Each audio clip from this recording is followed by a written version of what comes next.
Pemirsa, kami punya informasi terkini lain untuk Anda yang tidak kalah menarik ya Jason. Karena ini Polda Jawa Barat kembali mengungkap perkembangan kasus pemerkosaan terhadap anak pasien di Rumah Sakit Hasan Sadikin di RSHS Bandung yang dilakukan oleh Dr. Priguna Anugrah Pratama.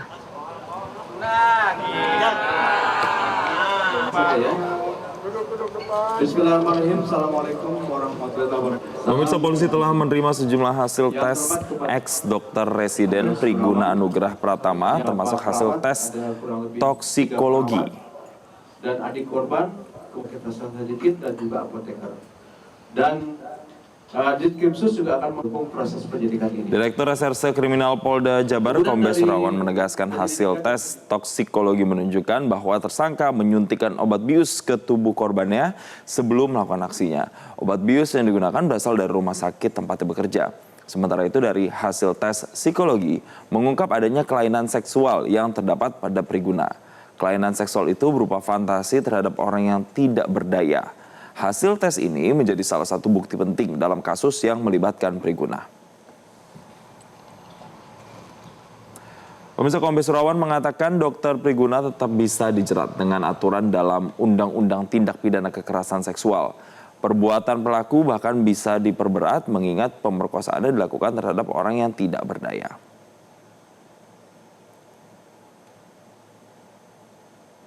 Dan pemirsa, Surawan menjelaskan pasal 13 Undang-Undang Tindak Pidana Kekerasan Seksual mengatur soal perbuatan seseorang yang menempatkan orang lain dalam kondisi tidak berdaya untuk dieksploitasi secara seksual. Perbuatan tersebut bisa dijerat dengan hukum penjara paling lama 15 tahun. Hingga kini penyidik Polda Jawa Barat telah menyelesaikan pemeriksaan dalam penyidikan kasus pemerkosaan Dr. Priguna. Kasus itu segera dibawa ke persidangan.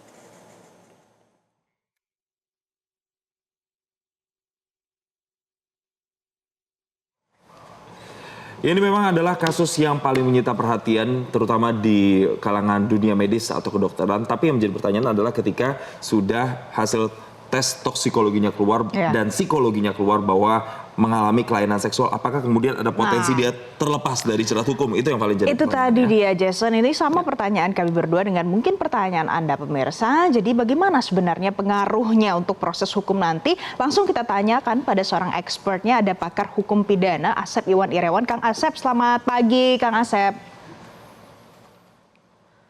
Kang Asep, ini belum di-unmute Zoom-nya. Karena kita tersambung melalui sambungan Zoom, pemirsa. Nah, sudah. Oke, Kang Asep.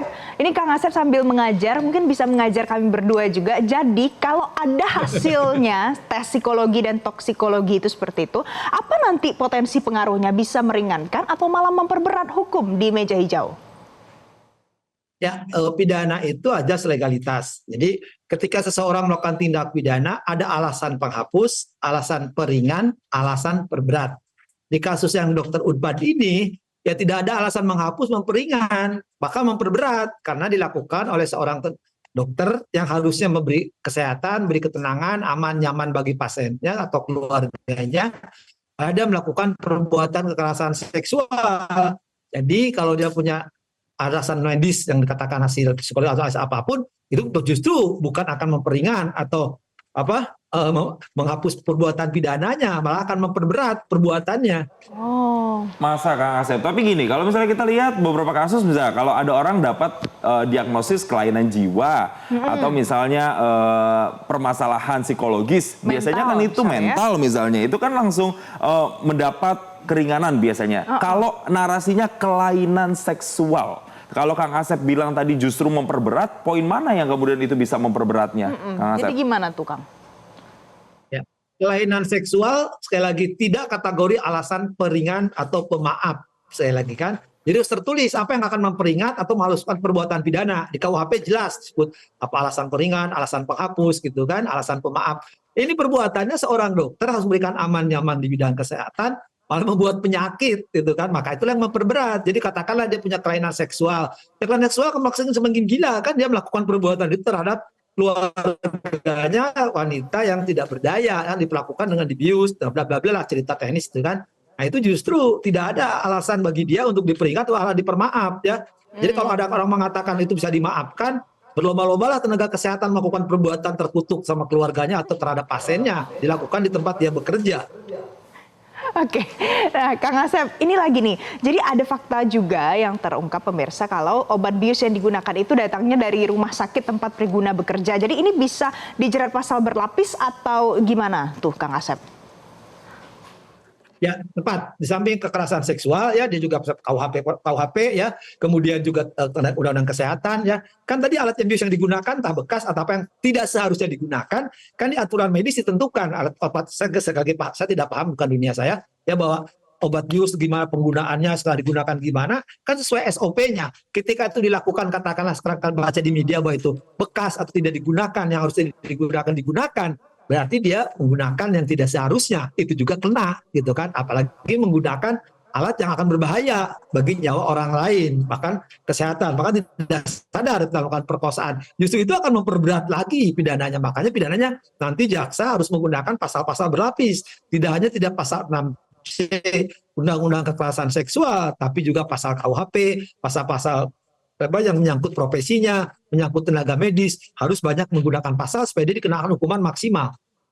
Jadi secara spesifik Kang Asep, ini kan akan berpotensi kalau menurut Kang Asep tadi kena pasal berlapis. Berarti potensi resiko ancaman hukuman yang bisa dikenakan kepada seorang Priguna ini maksimal itu bisa seperti apa, Kang Asep?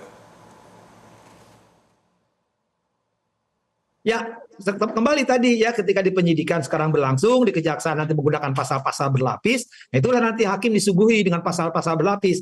Makanya nanti haruslah, ya di Bandung nih hakim-hakimnya kena. Di Bandung ada hakim yang bagus tuh ya, orang dia dipegang, tapi udah pindah ke Jakarta. Dia dipegang oleh hakim-hakim, bukan hakim-hakim seperti hakim Jakarta yang sebelumnya kan. Saya percaya masih ada hakim-hakim di Bandung yang ngerti.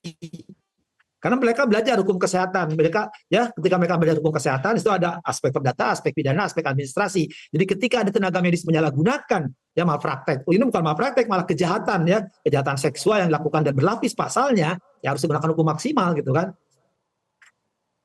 Oke. Kang Asep, kalau dari kasus-kasus sebelumnya, kasus-kasus yang mungkin serupa dengan kasus Dokter Priguna ini, bagaimana sih kebijakan seorang hakim untuk menjatuhkan hukuman? Ya, hakim itu selalu menggunakan rasio desidendi-nya ethos, logos, pathos. Artinya secara sosiologi, secara yuridis, secara filosofis. Secara yuridis diatur tadi, pasal-pasalnya banyak, ancamannya cukup berat. Minimal katakanlah kekerasan seksual 6C itu ya, 12 tahun. Belum undang-undang kesehatan, bukan undang profesi kedokteran, belum undang-undang di KUHP. Kalau itu dikenakan nanti kena maksimal, ya bayangkan.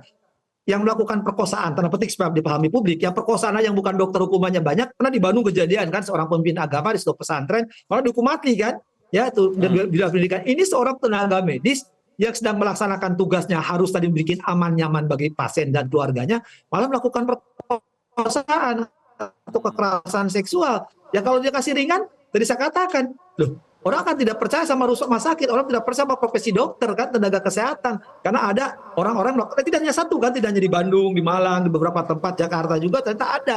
Hanya terbuka sekarang. Tapi pembelajaran berharga di kasus Bandung ini, supaya nanti hakimnya menjatuhkan hukuman yang sangat berat kan. Hanya di kampus tuh, di belakang saya lihat tuh, cantik-cantik. Aurel lihat, tuh cantik kan. Kalau saya melakukan perbuatan terkutuk, hukumannya juga bisa hukuman berat, karena sudah pasiennya. Jadi kalau mereka hukumannya ringan-ringan, ya keterlaluan aja. Tapi saya percayalah, sekarang hakim-hakim takut kan setelah kejadian Jakarta, supaya ketika menerima perkara, tapi bukan tidak hakimnya, nanti ya berkasnya supaya dipakai pasal berlapis, tidak hanya kekerasan seksual, ya pasal 6C, tapi nyangkut profesinya atau pasal-pasal lain ya yang sekira aparat penegak hukum paham bah pasal-pasal yang akan digunakan ya. Sekali lagi, karena pernah di Bandung ada kejadian kan di dunia pendidikan terhadap siswanya dihukum mati. Nah ini dunia medis terhadap pasiennya dan keluarganya yang kena, ya anaknya tadi yang memperlakukan perbuatan yang tidak senonoh, maka hukumannya juga harus sangat berat. Baik, secara logika hukum seperti yang disampaikan Kang Asep, justru ini harus memperberat. Baik, walaupun hasil toksikologi dan psikologisnya ada kata kelainan seksual di situ. Kita akan lihat nanti bagaimana proses persidangan, apakah benar nantinya akan mendapatkan sesuai dengan logika hukum yang disampaikan Kang Asep. Kita akan buktikan bersama nanti di persidangan. Terima kasih Asep Iwan Irawan, pakar hukum pidana, telah memberikan pencerahannya bersama kami di Selamat Pagi Indonesia. Terima kasih Kang Asep. Jelajahi cara baru mendapatkan informasi. Download Metro TV Extend sekarang.